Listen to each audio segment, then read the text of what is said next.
بسم الله الرحمن الرحيم waxaan rabaa inaan u mahad celiyo madaxweynaha dowlad goboleedka Puntland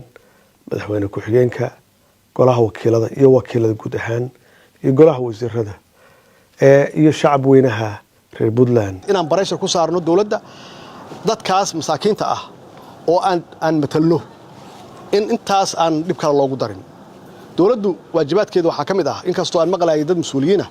inay lahaayeen dowladda mas'uuliyad lagu malaha haday tahay waxbarasho iyo caafimaad dowladdu shaqadeedu waa intaasba waliba adduunyada horumartay waxay siiyaan bacayr dadka saboolka ah dadka curyaamada ahna si gaar ah loo daryeelaa qaar dowlado korontada ka bixiyaan maxaan ku raad muwaadiniintooda marka dowladdu waxay u samaysan tahayba inay bixiso adeeg service inay bixiso kowna waxa ah si loo bixiyo service ama adeeg amaanada dadka in loo hayo wixii markaas la hayo la beeqaamiyo ummadda amaanadooda in la ilaaliyo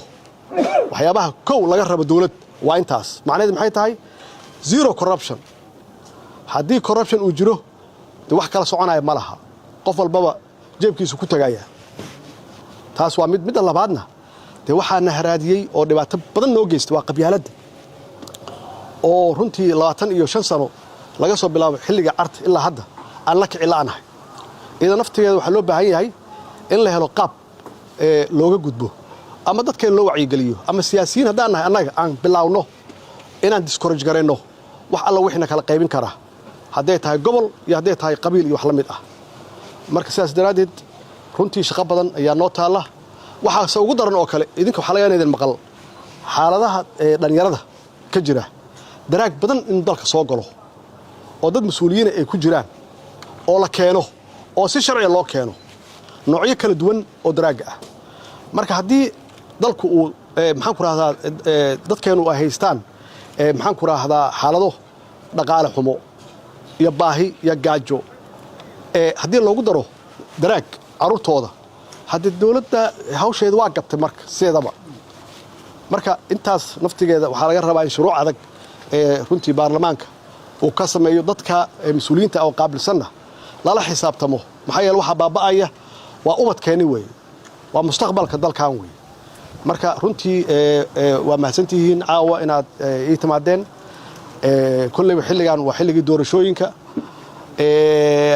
maxaa la yiraahdaa waxa la oran jiray qof iyo qabrigiis miya lama kala qariyo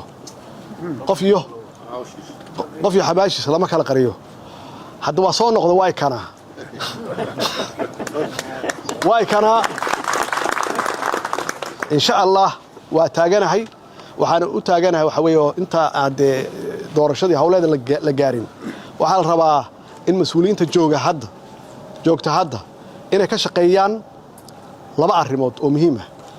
qaabkii doorashada ilaa 6 bilood kaliya hare iyo xilliga lagu qaban lahaa oo waliba aan rajaynayno inay tahay waqtigii loogu talagalay markaas waxaan oran karnaa hadee inta xildhibaanaha hadda ahna inaas ogaano ama soo noqdo ama soo noqonina hadaa soo noqotaana waa alxamdulillah hadayna soo noqonina waa isleenna insha Allah waa mahadsantihiin habeen wanaagsan